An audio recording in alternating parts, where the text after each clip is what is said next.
Healthy fats or healthy oils include what is listed as monounsaturated or polyunsaturated.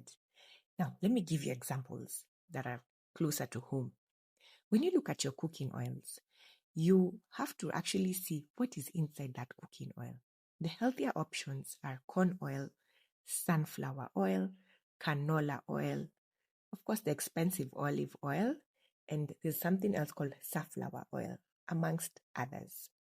We also do have other options that are available in the market.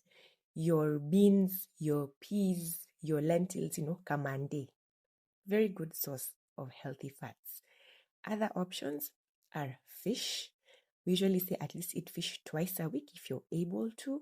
And then poultry, yani, chicken. We really try and avoid the skin because it tends to have a lot of fat around it. So if you're able to eliminate that part and eat the chicken without it, you're doing a good job.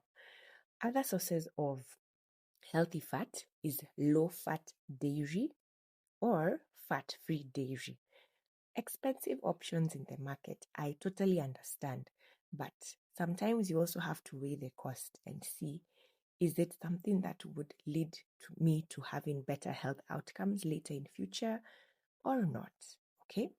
Something else, your nuts, your seeds, peanuts. Peanuts are something you can get easily, and that is acceptable.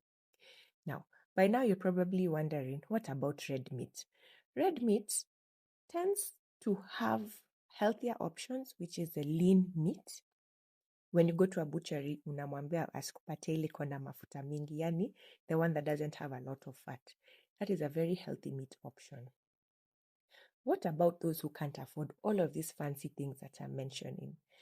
What you can do is that if you end up taking things that have the non-healthy options, which include oils that have palm oil as well as coconut oil.